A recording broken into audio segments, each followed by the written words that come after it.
When Sarah left that evening, I thought it was just another one of our arguments. She grabbed her purse, her tone cold, and said, "I'll return when I feel like it." The door closed behind her with a finality that made my stomach twist. We had fought before, but this time, there was something different, something distant in her eyes that made me realize she might not come back. For the first 2 days, I didn't text her. I wanted to give her space, to let her cool off. But by the 3rd day, silence began to eat at me. Her clothes were gone from the wardrobe, her charger missing from the socket, and even the mug she always used for coffee wasn't in the sink. It wasn't a break, it was an exit. When I finally texted her, asking where she was, her reply came hours later.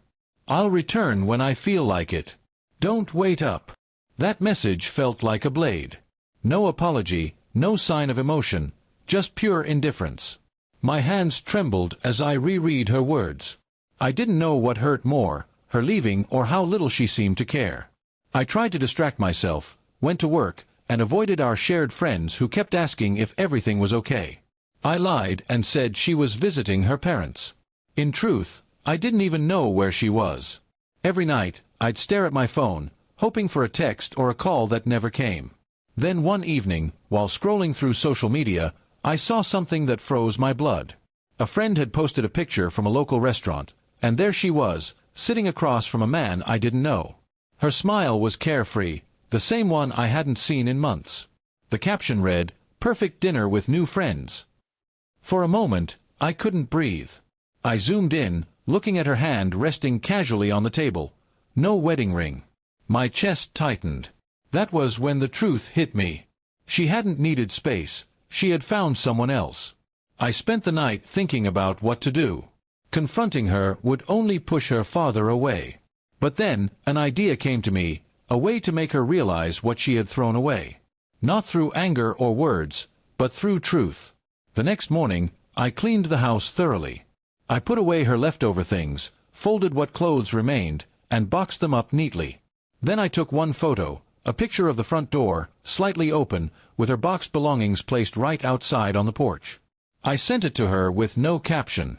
Minutes later, her typing bubble appeared. "What is this supposed to mean?" she texted. I replied simply, "You said you'll return when you feel like it. I'm just helping you understand that this house might not wait forever." For an hour, she didn't respond. Then came another text, this time frantic. "Wait, are you serious? Why are my things outside?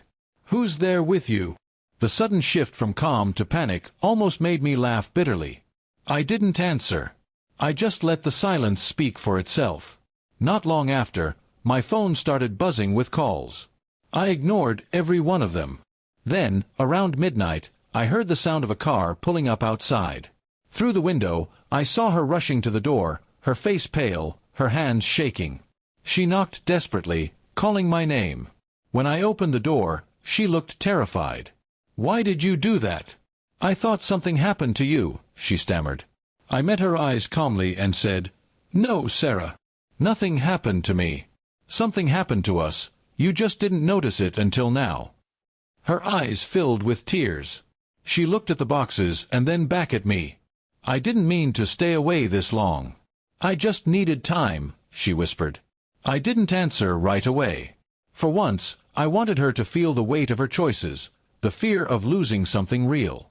After a long silence, I said quietly, "Time is fine, Sarah.